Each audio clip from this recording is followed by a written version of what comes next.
2026 2026 सभी का नव वर्ष मंगलमय हो और ईश्वर की कृपा से सभी लोग सुखी रहें, समृद्ध रहें, जीवन में नई ऊंचाइयों को प्राप्त करें और अपनी जो एक कामना है, जो लक्ष्य हैं, उसको प्राप्त करें।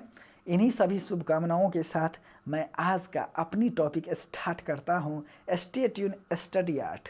ये तो हमारा जो केमिस्ट्री का सीरीज चल रहा है, उसी कड़ी को आज हम आगे बढ़ाते हुए new and fresh topic start करने वाले हैं, जिसका कि नाम है समस्थानिक।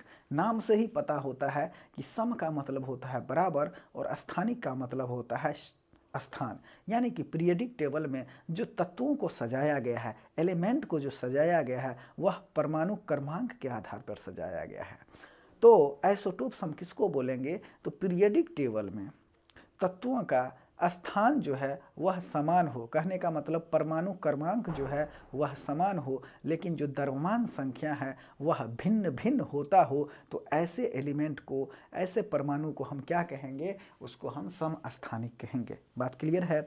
अब यहाँ पे समस्थानिक में होता क्या है, इन बातों को हम डिटेल्ड एनालिसिस करने वाले हैं। इससे पिछले वाले वीडियो में जैसे कि हमने मूला अनुपात के बारे में पढ़ा था, मूला अनुपात, फिर हमने बात पढ़ा था एटोमिसिटी यानी कि परमाणुकता का बात किया था, फिर हमने बात किया था आपका वैलेंसी का, फिर वैलेंस इलेक्ट्रॉन निकालते कैसे हैं, कोर इलेक्ट्रॉन निकालते कैसे हैं। इससे पीछे वाले बात करें तो हमने क्वांटम नंबर का बात किया था, अर्थात 4 प्रकार के क्वांटम नंबर होते हैं। प्रिंसिपल क्वांटम नंबर जो कि कक्षा के बारे में बात करता है, एजीमुथल क्वांटम नंबर जो कि उप कक्षा के बारे में बात करता है, मैग्नेटिक क्वांटम नंबर जो कि कक्षक या ऑर्बिटल्स के बारे में बात करता है, और स्पिन क्वांटम नंबर जो एलिमेंट है उसका दिशा क्या है, इसके बारे में बात करता है स्पिन क्वांटम नंबर। इससे पीछे वाले क्लास में थोड़ा सा और जाएं तो हमने इलेक्ट्रॉनिक कन्फिग्रेशन निकालना सीख लिया था, अर्थात एटम से संबंधित जो हमने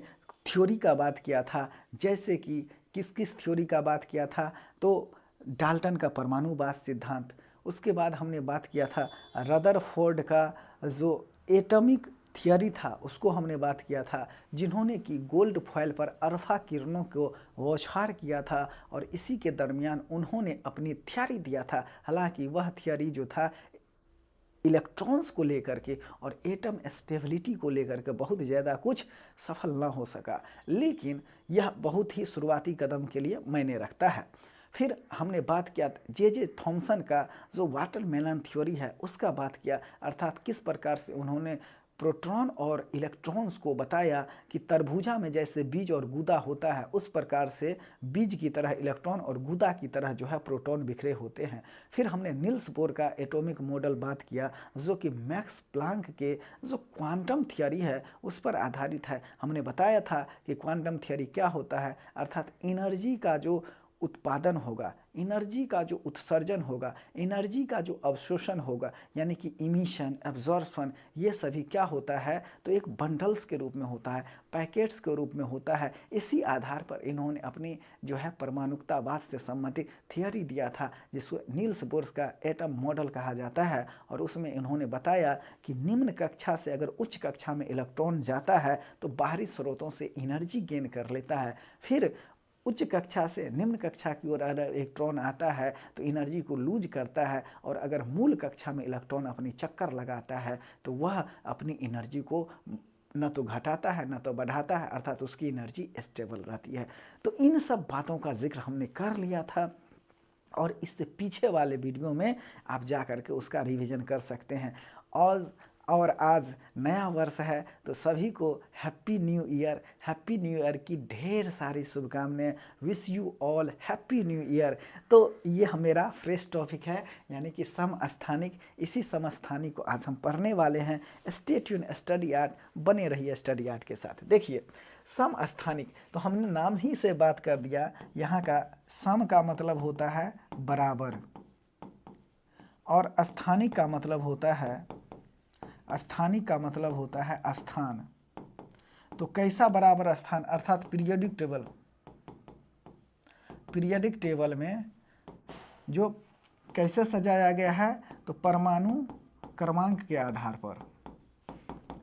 पीरियोडिक टेबल को कैसे सजाए हैं? परमाणु क्रमांक के आधार पर, अर्थात जिसका कि परमाणु क्रमांक, तत्वों का परमाणु क्रमांक क्या हो? समान हो, लेकिन वहाँ पे भिन्नता किस में हो? परमाणु द्रव्यमान में हो, तो उसको हम क्या बोलेंगे? उसको हम समस्थानिक में। देखिए, अगर हम एग्जाम्पल का बात करें तो अगर ए एलिमेंट है, ठीक, तो यहाँ पे हम देखते हैं कि क्या होता है, इसके अंदर एक नाभिक होता है। नाभिक में क्या होता है? प्रोटॉन होता है प्लस न्यूट्रॉन होता है, और इलेक्ट्रॉन यहाँ पे चक्कर लगाते रहता है। यहाँ पे कोई दिक्कत नहीं है।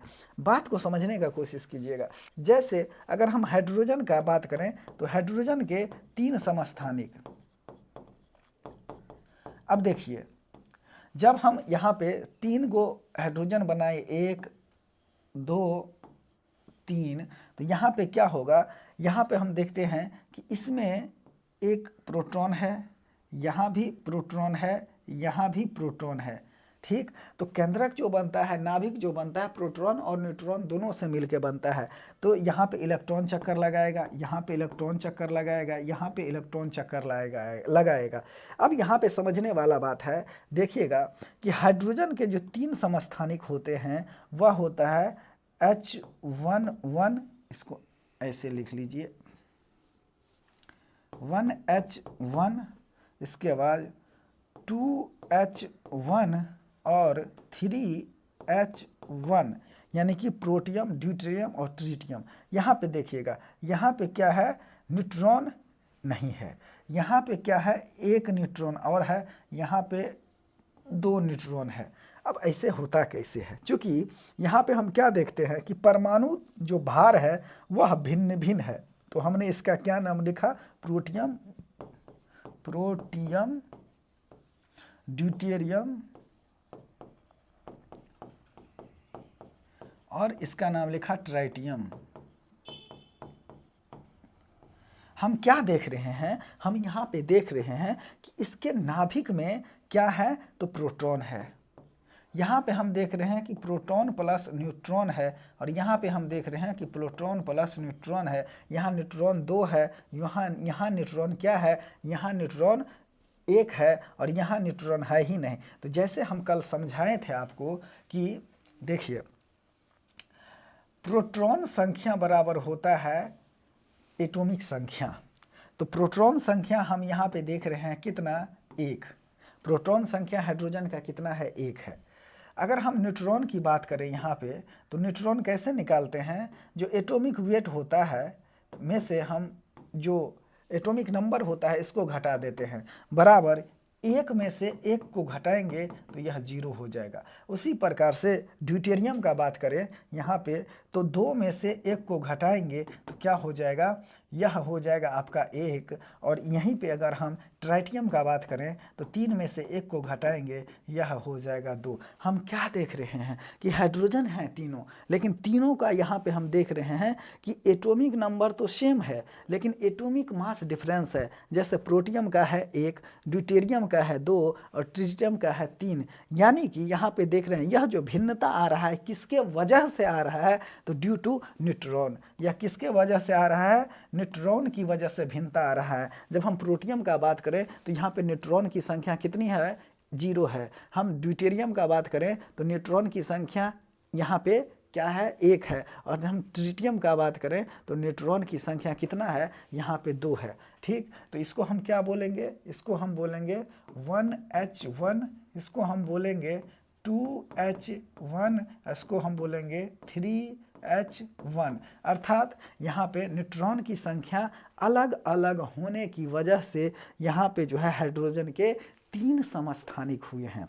अर्थात हमने क्या कहा कि न्यूट्रॉन की भिन्नता की वजह से यहाँ हम देख रहे हैं कि हाइड्रोजन के 3 समस्थानिक हुए हैं। चलिए, तो समस्थानिक हम किसको कहेंगे? रासायनिक इसकी विशेषता समान होता हो, यानी कि परमाणु संख्या जो है वह समान होता हो, उसी को हम रासायनिक विशेषता कहते हैं। अर्थात यह जो पीरियोडिक टेबल है उसमें जो तत्वों को उसके परमाणु क्रमांक के आधार पर जो सजाया गया है, उसमें हम देखते हैं कि वह विशेषता समान हो लेकिन इसके परमाणु भार में भिन्नता हो। तो वही हमने लिखा है कि एक ही तत्व के परमाणु जिनकी परमाणु संख्या या कहें या रासायनिक विशेषता समान हो किंतु द्रव्यमान संख्या भिन्न भिन्न हो, और यह भिन्नता का कारण क्या है? यह भिन्नता का कारण है बाबू न्यूट्रॉन की अलग अलग होना, अर्थात न्यूट्रॉन की भिन्नता जो है इसके वजह से यहाँ पे समस्थानिक निकल के आता है। फिर हम आगे हमने बात किया है, जैसे यह जो कार्बन है 6C12 और 6C14, यहाँ भी क्या है तो न्यूट्रॉन की भिन्नता की वजह से ये कार्बन के दो समस्थानिक है, एक को बोलते हैं 6C12 और दूसरे को बोलते हैं 6C14। ये सभी क्या है? ये सभी कार्बन के ही समस्थानिक है। जैसे यहाँ पे प्रोटॉन की बात करें तो 6 है, यहाँ पे एटॉमिक नंबर का बात करें तो जो प्रोटॉन होता है वही एटॉमिक नंबर होता है, इलेक्ट्रॉन जो प्रोटॉन होता है वही इलेक्ट्रॉन होता है। न्यूट्रॉन की बात करें तो 12 में से 6 घटाएंगे, ये क्या हो जाएगा? 12 में से 6, अर्थात जो एटॉमिक मास है उसमें से एटॉमिक नंबर को घटाएंगे तो यह भी 6 आ जाएगा। अच्छा, यहाँ पे हम एटॉमिक मास का बात करें, ये क्या है? यह एटॉमिक मास है तो यह कितना हो जाएगा? 12 हो जाएगा। उसी प्रकार से हम यहाँ पे देखें इस तरफ तो यहाँ पे 6 क्या है? 6 है आपका प्रोटॉन की संख्या, 6 है आपका एटॉमिक नंबर, 6 है आपका इलेक्ट्रॉन की संख्या, और न्यूट्रॉन की संख्या क्या हो जाएगा? 14 में से आपका 6 गया तो 8, ये क्या है? न्यूट्रॉन की संख्या है, न्यूट्रॉन की संख्या। और जब हम एटॉमिक मास का बात करेंगे तो ये क्या होता है? ऊपर वाला जो होता है एटॉमिक मास होता है, ये क्या है? एटॉमिक मास है, एटॉमिक मास। ठीक, उसी प्रकार से और भी यहाँ पे हमने लिया है, जैसे यूरेनियम और ये क्या है? यूरेनियम 235 और यूरेनियम 238 एक दूसरे के क्या है? समस्थानिक है। जैसे ऑक्सीजन के 3 समस्थानिक, ठीक, ये 16, 17 और 18, ये सभी क्या है? ऑक्सीजन के ही 3 समस्थानिक होते हैं। उसी प्रकार से क्लोरीन के 2 समस्थानिक, क्लोरीन 35 और क्लोरीन 37, यानी कि 17Cl35 और 17Cl37। उसी प्रकार से जो पोलेनियम होता है, यह जो पोलेनियम होता है, इस पोलेनियम का सबसे अधिक 27 समस्थानिक होता है। सबसे अधिक समस्थानिक किसका होता है? पोलोनियम का होता है। और ये प्रीवियस ईयर क्वेश्चन है, इसको एज इट इज याद रखिएगा। अर्थात पोलेनियम वह तत्व है जिसको सबसे अधिक समस्थानिक होने का दर्जा प्राप्त है, तो पोलेनियम को विशेष रूप से याद रखिएगा। चलिए, हमने क्या पढ़ा कि समस्थानिक, समस्थानिक किसको कहते हैं? कि एक ही तत्व के परमाणु जिसकी रासायनिक विशेषता या परमाणु संख्या समान हो किंतु द्रव्यमान संख्या भिन्न भिन्न होता हो, उसको हम क्या कहेंगे? उसका समस्थानिक कहेंगे। और यह भिन्नता किसके वजह से होता है? तो न्यूट्रॉन की भिन्नता के कारण ऐसा होता है। चलिए, जैसे हमने यहाँ पे एग्जाम्पल में बात किया कि हाइड्रोजन के 3 समस्थानिक होते हैं, प्रोटियम, ड्यूटेरियम और ट्रिटियम। हाइड्रोजन के कितने समस्थानिक होते हैं? इसके 3 समस्थानिक होते हैं। एक याद रखिएगा, डपटा, यह ट्रिक है, ट्रिक। वैसे ये सब काम नहीं आता है लेकिन फिर भी याद रखिएगा, ड्यूटेरियम, प्रोटियम और ट्रिटियम याद रखिएगा। तो पहले प्रोटियम आता है, फिर ड्यूटेरियम, फिर ट्रिटियम आता है, तो इसको याद रखना है, कोई बात नहीं। तो हमने देखा कि पीरियडिक टेबल में जिसका परमाणु संख्या समान हो, रासायनिक विशेषता समान हो, लेकिन उसमें परमाणु भार जो है वह भिन्न भिन्न होता हो न्यूट्रॉनों की वजह से, तो उसको हम एक दूसरे को उस तत्व का समस्थानिक कहेंगे। चलते हैं आगे। देखिए, अब हम पढ़ें समस्थानिक का उपयोग क्या है। तो इसको कई जगह पे उपयोग किया जाता है। जैसे हमने पढ़ा कि कार्बन के जो समस्थानिक होते हैं, जैसे 6C12, 6C14, तो इसका उपयोग क्या किया जाता है? कार्बन के समस्थानिक 6C14 का उपयोग जीवाश्मों की उम्रों का पता लगाने के लिए किया जाता है। जैसे पेड़ पौधे जो हैं, पेड़ पौधे जब मतलब दब जाते हैं, जो भूचाल आता है और उसकी वजह से, किसी कारण की वजह से जब नीचे में दब जाता है, तो वही जो होता है जीवाश्म होता है। कोयला भी क्या है? एक प्रकार का जीवाश्म ईंधन ही है। तो उन सबों का जो हम पता लगाने के लिए किया जाता है, तो वह कार्बन C14 का उपयोग किया जाता है। उसके अलावा यूरेनियम के समस्थानिक, यूरेनियम 235 और 238 जो है, तो यहाँ पे 235 का उपयोग हम परमाणु भट्ठी में ईंधन के रूप में करते हैं। तो दो पढ़ा हमने, कार्बन के समस्थानिक C14 का उपयोग जीवाश्मों की उम्रों का पता लगाने में, और यूरेनियम के समस्थानिक यूरेनियम 235 का उपयोग परमाणु भट्ठी के ईंधन में किया जाता है। फिर हम यहाँ देख रहे हैं कि आयोडीन के समस्थानिक होते हैं, आयोडीन 131, इसका उपयोग घेघा रोगों का पता लगाने बनाने में होता है, जो गलागंड होता है, इस रोग का पता लगाने में आयोडीन 131 का प्रयोग किया जाता है। फिर लोहा यानी कि फेरस, इसके जो समस्थानिक होते हैं Fe26 का प्रयोग हम एनीमिया रोगों का पता लगाने में किया जाता है। और जैसे हमने कल बात किया था कि जब घटना चक्र पढ़ा रहे थे उसमें कहें कि एनीमिया जो होता है खून की कमी के वजह से होता है और ब्लड में आयरन की मात्रा पाया जाता है, ब्लड में हीमोग्लोबिन पाया जाता है, जहाँ पर हीम क्या है तो वर्णक है, पिगमेंट है, जिसके कारण ब्लड का रंग लाल होता है, और वहीं पे ग्लोबिन नामक प्रोटीन भी पाया जाता है। तो यहाँ पे हमने देखा कि लोहा के जो समस्थानिक Fe26 है, इसका उपयोग एनीमिया रोगों को पता लगाने में किया जाता है। फिर आर्सेनिक के समस्थानिक As74 का उपयोग ट्यूमर का पता लगाने के लिए किया जाता है। जैसे कई प्रकार के ट्यूमर होते हैं, खास करके ब्रेन ट्यूमर काफ़ी फेमस है, तो आर्सेनिक के समस्थानिक आर्सेनिक 74 का उपयोग ट्यूमर का पता लगाने के लिए किया जाता है।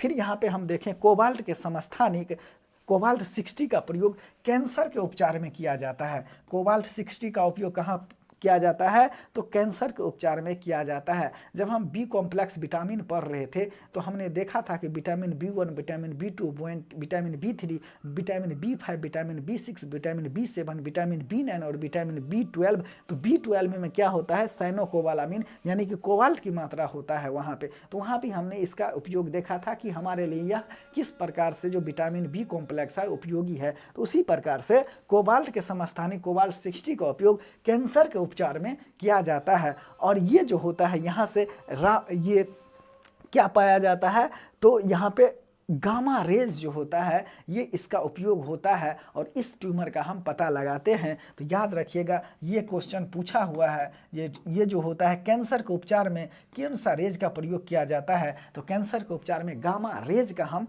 प्रयोग करते हैं। इसके अलावा सोडियम के समस्थानिक जिसको कि Na24 कहा जाता है, इसका रक्त के थक्का बनाने के पता लगाने में किया जाता है, जहाँ पे हमने विटामिन के का बात किया था। इसके अलावा तेल के कुओं का अध्ययन में किया जाता है और पाइप लाइनों में जो रिसाव होता है इसका पता लगाने के लिए किसका किया जाता है, समस्थानिक सोडियम 24 का। तो याद रखिएगा सोडियम 24 के समस्थानिक का उपयोग रक्त के थक्का लगाने में किया जाता है। जैसे विटामिन के का भी जो काम है वहीं पे यहाँ भी देखने को मिलता है कि सोडियम के 24 का उपयोग रक्त के थक्का बनाने में या पता लगाने में किया जाता है। तेल के कुआं का अध्ययन एवं जो पाइप का लीकेज है उसको पता लगाने के लिए किया जाता है। यहाँ पे देखिएगा यह जो होता है यह F59 इसका उपयोग जो होता है वह दो जगह किया जाता है, अर्थात अल्प रक्तता यानी जो खून की कमी होती है और टीबी रोगों की जांच में किया जाता है F59, ठीक ना, यानी फ्लोरीन 59 जो समस्थानिक हैं उसका उपयोग किया जाता है। इसके अलावा फास्फोरस 32 का उपयोग अस्थि रोगों के उपचार में किया जाता है। P32 समस्थानिक का उपयोग अस्थि रोगों के उपचार में किया जाता है। फिर कार्बन 12 जो है इन समस्थानिकों का उपयोग पौधों में उर्वरकों की प्रभाव का जो जांच होता है उसके लिए किया जाता है। तो कार्बन 12 का उपयोग पौधों में उर्वरकों के प्रभाव की जांच में किया जाता है। फास्फोरस 32 का उपयोग अस्थि रोगों यानी कि अस्थि किसको कहते हैं, बोन्स से संबंधित रोग होता है उसके उपचार में किया जाता है। और फ्लोरीन 59 का उपयोग अल्प रक्तता और टीबी यानी कि क्षय रोग के जांच में किया जाता है। तो यह था हमारा आज का समस्थानिक वाला टॉपिक। एक बार हम इसको पुनः रिकॉल किए जाता हूँ, बने रहिएगा स्टडी आर्ट के इस यूट्यूब प्लेटफॉर्म पे। देखिए बेहद इंपॉर्टेंस का टॉपिक है जहाँ से क्वेश्चन भरपूर पूछे जाते हैं। जैसे समस्थानिक किसको कहेंगे तो एक ही तत्व के परमाणु जिसकी की परमाणु संख्या समान हो यानी कि रासायनिक विशेषता समान हो किंतु द्रव्यमान संख्या भिन्न होता हो, और यह भिन्न किसके कारण होता हो, न्यूट्रॉन के कारण होता हो, तो उसको हम क्या बोलेंगे, समस्थानिक बोलेंगे। और यही क्वेश्चन पूछा है कई बार। ये इतना आसान लगता है लेकिन आसान होता नहीं है, क्योंकि पढ़ते वक्त सब चीज़ आसान लगता है। अर्थात ये जो समस्थानिक होता है ये किसके भिन्नता के कारण होता है, न्यूट्रॉनों की भिन्नता के कारण होता है। एक क्वेश्चन तो यही हो जाएगा। अब देखिएगा हमने समझाने का आपका प्रयास किया कि सम का मतलब होता है बराबर और स्थानिक का मतलब होता है स्थान, अर्थात पीरियडिक टेबल का जो एलिमेंट होता है वह एक ही स्थान पर हो, बराबर स्थान स्थान पर हो तो वह एक दूसरे का क्या होंगे, समस्थानिक होंगे। जैसे कि हमने यहाँ पे डायग्राम से समझाया कि यह क्या है, एक प्रकार का एटम है। हम जानते हैं कि एटम में प्रोटॉन और न्यूट्रॉन होते हैं और इलेक्ट्रॉन इसके बाहरी कक्षा में चक्कर लगाता है। तो यहाँ पे जब हाइड्रोजन का बात करते हैं तो हाइड्रोजन का परमाणु संख्या कितना होता है, हाइड्रोजन का 1 होता है, ठीक। अब लेकिन इसके जो द्रव्यमान संख्या होते हैं और 1 से लेकर 3 तक वायरी करता है, तो यही होता है समस्थानिक, अर्थात हाइड्रोजन के 3 समस्थानिक होते हैं। जैसे यहाँ पे जब प्रोटॉन होता हो, तो जैसे हम बात किया था कि एटम के बारे में, जितना प्रोटॉन होता है उतना ही संख्या में इलेक्ट्रॉन होता है, लेकिन न्यूट्रॉन क्या होते हैं, तो न्यूट्रॉन जो होते हैं वह भिन्न होता है। तो यही समझना है कि यहाँ पे जब हम प्रोटियम का बात करते हैं तो यहाँ पे हम क्या देखते हैं, जितना प्रोटॉन उतना एटॉमिक नंबर और 1 होता है। यहाँ पे न्यूट्रॉन 0 होता है, यहाँ पे न्यूट्रॉन क्या है, 0 है। लेकिन जब हम ड्यूटेरियम का बात करते हैं, यानी कि तो यहाँ पे हम देखते हैं कि एटॉमिक नंबर क्या है, 1 है, लेकिन एटॉमिक मास 2 है, तो यहाँ पे क्या आ जाता है, 1 आ जाता है और यह न्यूट्रॉन होता है। फिर हम ट्राइटियम में बात करते हैं तो यहाँ पे हम क्या देखते हैं, इसका जो एटॉमिक वेट है वो 3 है और मास नंबर, ये एटॉमिक नंबर जो है वो 1 है। तो इस प्रकार से इसके 2 इसका न्यूट्रॉनों की संख्या होता है। तो यहाँ पे हम क्या देखते हैं, प्रोटियम, ड्यूटेरियम और ट्रिटियम, अर्थात 1H1 2H1 और 3H1, प्रोटियम, ड्यूटेरियम और ट्रिटियम, ये सभी क्या है, हाइड्रोजन के समस्थानिक है। अर्थात एक में हम देखते हैं न्यूट्रॉन नहीं है, ड्यूटेरियम में देखते हैं कि 1 न्यूट्रॉन है और ट्राइटियम में हम देखते हैं कि यहाँ पे 2 न्यूट्रॉन है। दैट्स व्हाई ये जो न्यूट्रॉन की भिन्नता होती है, यही क्या होता है, जो है इसके कारण हाइड्रोजन के समस्थानिक होते हैं, अर्थात हाइड्रोजन के 3 समस्थानिक। ये पूछा हुआ क्वेश्चन है, याद रखिएगा। इसके अलावा देखें तो कार्बन का समस्थानिक है, जैसे 6C12, 6C14। इसके अलावा पोलोनियम का हमने बात किया कि प्राकृतिक में सबसे अधिक पाए जाने वाले जो एलिमेंट है पोलोनियम है और इसकी समस्थानिकता सबसे अधिक होती है, अर्थात 27 इसके समस्थानिक है। फिर यहाँ पे हमने बात किया यूरेनियम के समस्थानिक का, क्लोरीन के समस्थानिक का और ऑक्सीजन के समस्थानिक का। चलिए यहाँ पे हम इसका उपयोग का बात किया, समस्थानिक का उपयोग कहाँ कहाँ करते हैं, तो कार्बन के समस्थानिक कार्बन C14 का उपयोग जीवाश्म के उम्रों का पता लगाने में करते हैं। यूरेनियम के समस्थानिक यूरेनियम 235 का उपयोग परमाणु भट्टी में ईंधन के रूप में करते हैं। फिर आयोडीन के समस्थानिक का उपयोग घेंघा रोगों का पता लगाने में करते हैं और लोहा के समस्थानिक का उपयोग एनीमिया रोगों का पता लगाने में करते हैं। फिर आर्सेनिक के समस्थानिक का उपयोग ट्यूमर का पता लगाने में करते हैं। फिर हमने बात कहा कि कोबाल्ट का उपयोग जो है वह कैंसर के उपचार में किया जाता है, चूँकि यहाँ पे गामा किरण जो है वो होता है। इसके अलावा सोडियम के समस्थानिक का उपयोग रक्त के थक्के का पता लगाने में और तेल के कुआं के अध्ययन में, जहाँ पे पाइप का लीकेज होता हो उसके बारे में पता लगाते हैं। फिर फ्लोरीन 59 का प्रयोग अल्प रक्ततल्पा यानी एनीमिया जिसको कह सकते हैं और क्षय रोगों की जांच में किया जाता है। अस्थिर रोगों का उपचार ये किसके होता है, फास्फोरस 32 का उपयोग करके हम अस्थिर रोगों का पता लगाते हैं और कार्बन 12 का उपयोग करके पौधों में उर्वरकों के प्रभाव की हम जांच करते हैं। तो यह था हमारा आज का एक छोटा सा टॉपिक, जिसको कि समस्थानिक यानी कि आइसोटोप्स कहा जाता है। और जो भी केमिस्ट्री का वीडियो है उसको आप एक एक करके देखते रहिएगा। तो आज जो है नया साल है, ढेर सारी शुभकामनाएं। Stay tuned, study art. Thank you.